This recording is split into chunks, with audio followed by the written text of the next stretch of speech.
Hi friends, Persian gulf और gulf of Oman, इनको जोड़ने वाला स्ट्रेट ऑफ हॉर्मुज दुनिया के बहुत खूबसूरत जगहों में से एक है। जाहिर सी बात है, यहाँ पर जलपरियां जरूर रहती होंगी, यानी कि मरमेड्स।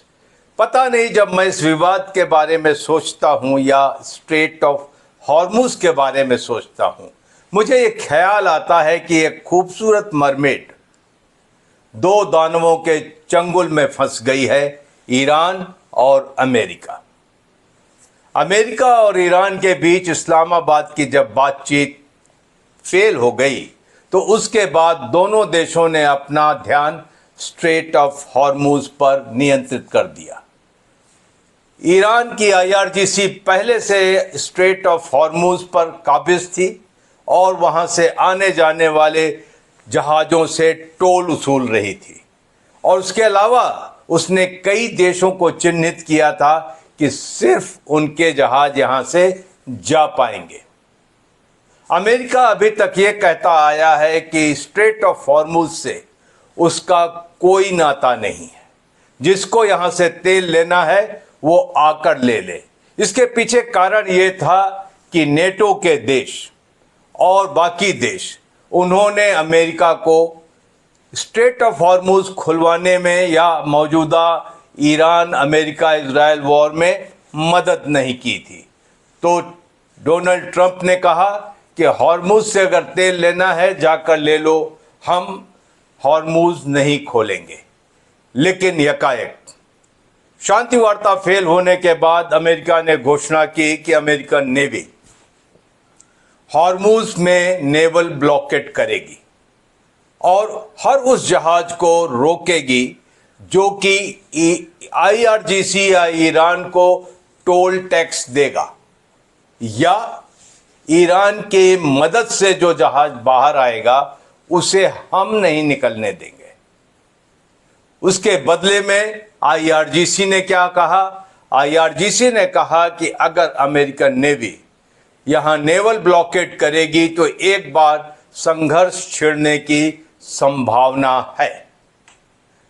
अमेरिकन नेवी ने दम दिखाया और अपने दो डिस्ट्रॉयर स्ट्रेट ऑफ हॉर्मुज से पर्शियन गल्फ में भेज दिए, और उसके बाद शुरू हुआ वहां पर धमकियों का दौर।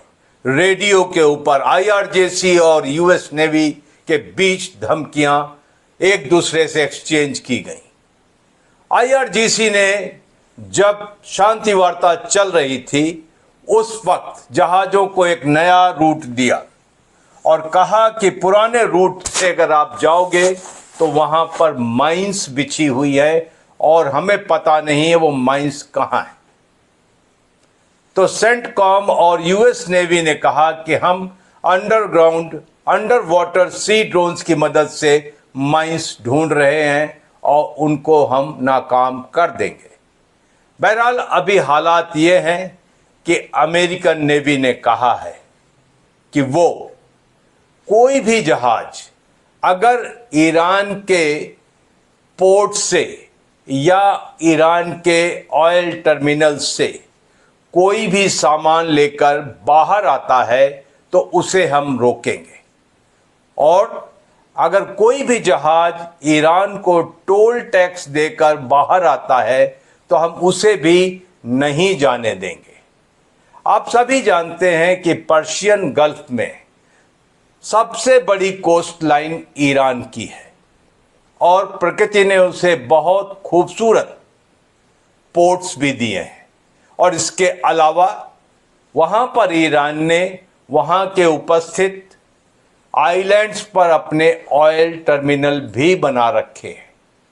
तो अगर अमेरिकन नेवी इस तरीके की ब्लॉकेट लगाने में सफल होती है, जिसमें कि हर जहाज को जो कि ईरानी पोर्ट से सामान लेकर माल लेकर बाहर आता है उसे वो नहीं जाने देंगे, या उन जगहों से जो कि ईरान के आइलैंड्स हैं और उनके ऊपर ऑयल टर्मिनल्स हैं जहां से ईरान अपना तेल निर्यात करता है, तो ईरान की अर्थव्यवस्था पर यह बहुत बड़ी चोट होगी।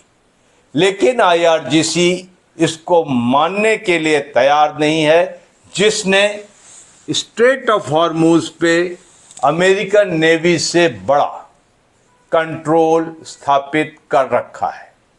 आईआरजीसी और ईरान ने यह चेतावनी दे दी है कि अगर अमेरिकन नेवी ईरान के बंदरगाहों और तेल के टर्मिनल्स पर इस तरीके की ब्लॉकेड करेगी तो युद्ध एक बार फिर छिड़ सकता है और खाड़ी के देशों के वो सारे पोर्ट और सारे ऑयल टर्मिनल्स उसके निशाने पर होंगे, उसकी मिसाइल के निशाने पर होंगे।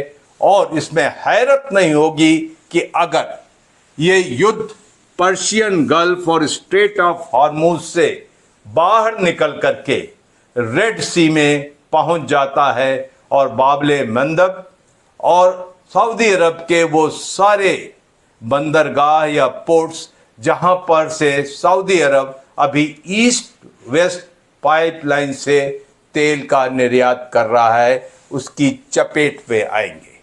बहरहाल सस्पेंस बरकरार है, टेंशन बरकरार है और सभी लोग ये चाहते हैं कि ये टेंशन बंद हो, क्योंकि पूरी दुनिया में जो 20% ऑयल यहाँ से जाता था वो रुका हुआ है और एनर्जी संकट बरकरार है।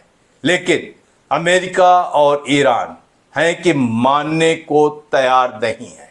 एक ऐसी परिस्थिति पैदा हो गई है स्ट्रेट ऑफ हॉर्मूज में, जैसे लगता है कि दो दानवों के बीच एक जल परी फंस गई है, डैमसेल इन डिस्ट्रेस।